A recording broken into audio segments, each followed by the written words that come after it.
Le sujet de la dissertation est le suivant.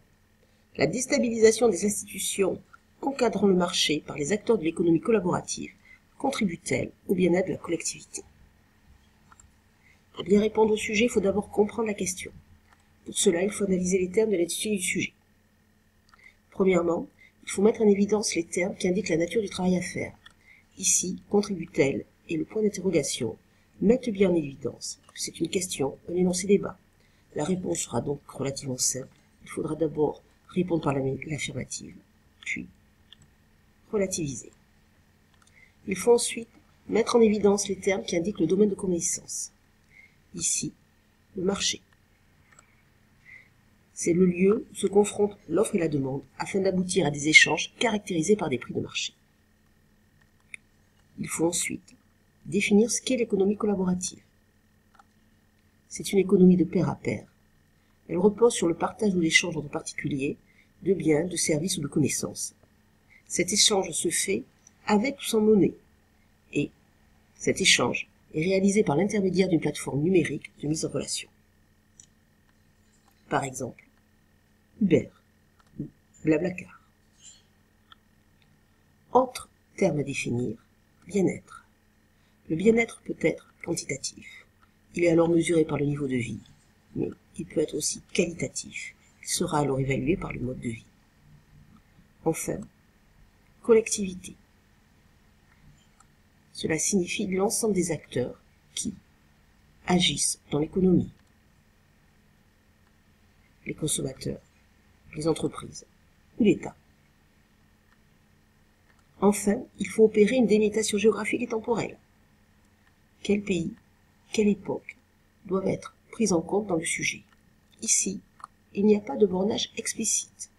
En revanche, on pourra réaliser un bornage implicite et ne prendre que les pays et les sociétés où l'économie collaborative s'est développée, par exemple la France aujourd'hui. On peut alors reformuler le sujet. L'économie collaborative a certes transformé les règles traditionnelles de l'échange. Ces modifications sont-elles positives ou négatives pour tous les acteurs économiques? On peut maintenant mobiliser les connaissances en redéveloppant la définition du marché. En effet, c'est la rencontre entre une offre et une demande. Et un échange marchand va être réalisé. Échange marchand qui a un prix. Mais le marché est une création sociale. Autrement dit, il y a des règles qui encadrent les modalités de l'échange. Ces règles indiquent comment on doit échanger et ce que l'on peut échanger. Ces règles vont être formelles et légales, créées par l'État, mais aussi informelles, basées sur la coutume et les usages sociaux. On peut maintenant mettre en place une problématique. La problématique la plus simple sera la suivante. La modification des échanges qui résultent du développement de l'économie collaborative améliore-t-elle le sort de tous les acteurs économiques? Ainsi, il y a un fait indéniable, la modification des règles de l'échange. Mais les conséquences seront-elles automatiquement avantageuses pour tous? On peut alors élaborer une problématique plus complexe. L'ubérisation de l'économie est-elle un jeu à somme positive, nulle ou négative? Cette problématique va nous permettre de donner une première ébauche de plan. Dans une première partie, on montrera que l'économie collaborative modifie bien les règles des échanges. Puis, nous montrerons que certains peuvent y gagner, mais que d'autres vont y perdre. On peut maintenant étudier les documents pour bâtir l'argumentation. Le premier document nous montre d'abord le développement de l'économie collaborative. Ainsi, la moitié des consommateurs a une pratique de consommation collaborative en 2014 en France. La valeur du marché mondial devrait être multipliée par 22 en 10 ans. Cela s'explique par les avantages de l'économie collaborative. Des échanges facilités grâce aux plateformes numériques, une solution en termes de temps de crise pour augmenter ses revenus, mais aussi une possibilité pour les personnes discriminées d'avoir un emploi.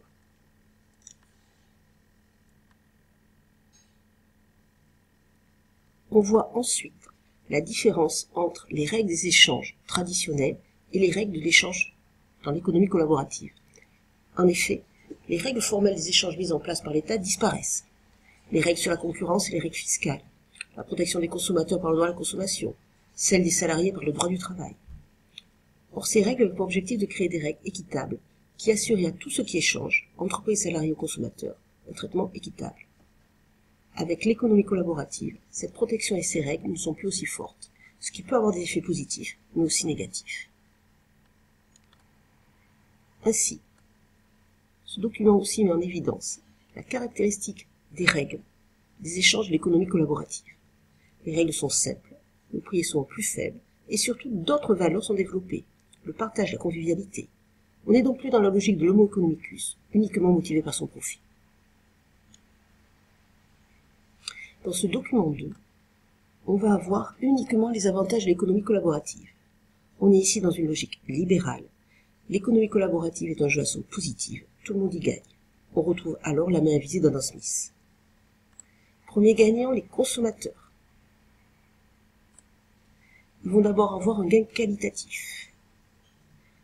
Uber propose une meilleure qualité du service. Les chauffeurs sont plus aimables. On donne des bouteilles d'eau et des bonbons. Cela va avoir un effet externe positif sur la qualité de tous les transports de personnes. En effet, la concurrence accrue oblige les taxis à s'adapter. Il y a donc une augmentation de la qualité générale. Il y a aussi un gain quantitatif. C'est ce qu'on appelle le surplus du consommateur, qui est la différence entre ce qu'il est prêt à payer, le prix de réserve, et ce qu'il va effectivement payer, le prix de marché. Or, grâce à l'économie collaborative à Uber, les consommateurs vont dépenser moins que ce qu'ils avaient prévu. Le gain, qui est fictif, est 2,57 $ pour $1 dépensé.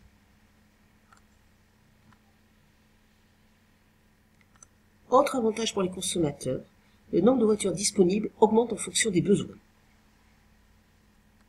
Mais ce ne sont pas seulement les consommateurs qui vont y gagner. Les producteurs y gagnent aussi. En effet, en cas de forte demande, le prix de la course va augmenter, ce qui va augmenter la rentabilité du trajet. Ensuite, l'augmentation du prix de la course profite d'abord et avant tout aux chauffeurs. Uber n'en bénéficie qu'à hauteur de sa commission, qui est de 20%.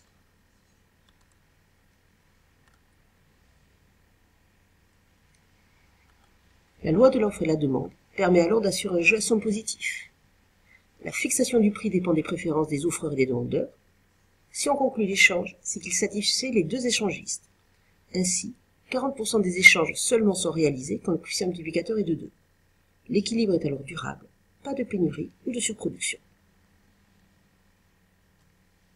Dans ce document 3, on va avoir les conséquences positives mais aussi négatives de l'économie collaborative. Mettons d'abord en avance les conséquences positives. Uber crée des emplois dans des quartiers où le taux de chômage est fort. Il est aussi générateur de liens sociaux, puisque l'emploi donne un revenu, un statut. Et c'est un jeu à somme positive, car ces jeunes ne trouvent pas d'emploi dans l'économie traditionnelle. Mais il y a des inconvénients. Pour les chauffeurs, leur revenu total est faible, car ils sont obligés d'emprunter pour acheter une voiture. Ils ont un statut d'auto-entrepreneur, ils cotisent alors peu à la sécurité sociale et sont donc peu couverts. Cela va alors générer des conséquences négatives pour toute la population. En effet, si l'économie collaborative se diffuse, le nombre de cotisants va diminuer, ce qui peut fragiliser notre système de protection sociale, car on aura alors un problème de financement. Enfin, le document 4 donne plusieurs caractéristiques de la logique collaborative. Ici, nous avons les caractéristiques des chauffeurs Uber. On a d'abord les effets positifs de l'économie collaborative. Elle permet l'insertion de personnes qui ont du mal à trouver un emploi dans l'économie traditionnelle. Les jeunes sans diplôme, issus du quartier populaire et qui ont été victimes de discrimination. Par exemple, 40% des chauffeurs Uber ont un diplôme inférieur au bac. Mais on a aussi les inconvénients du développement de l'économie collaborative. Cette insertion est peu durable. un tiers des chauffeurs Uber arrêtent chaque année. L'autre document met en évidence le développement de l'économie collaborative. En effet, on voit ici les effets positifs du développement d'Uber. En effet, le nombre d'entreprises dans le transport a été multiplié par presque 2 en moins de 2 ans. Et la création d'emplois est importante, puisqu'elle représente un quart des emplois créés en Île-de-France. Enfin, dernier graphique, c'est celui de l'augmentation du chiffre d'affaires. On a bien ici des effets quantitatifs et économiques positifs. Ainsi, le chiffre d'affaires a été multiplié par 53 en 3 ans, et surtout, il est fortement créateur de richesse, puisqu'il représente 6% du PIB de l'Île-de-France. On peut maintenant réellement répondre à la question en bâtissant le plan avec des arguments. Dans une première partie, on mettra que l'économie collaborative modifie les règles traditionnelles des échanges dans les PDEM. On verra qu'il y a des gains pour certains, mais pas pour tous, ce qui peut faire un jeu à somme négative ou nulle. Première partie, on va démontrer que l'économie collaborative modifie les règles traditionnelles des échanges dans les PDEM. Il faut d'abord préciser quelles sont les règles traditionnelles de l'échange. Sur un marché où se rencontre une offre et une demande. Et il y a fixation d'un prix. Ensuite, des règles ont été mises en place. Des règles informelles.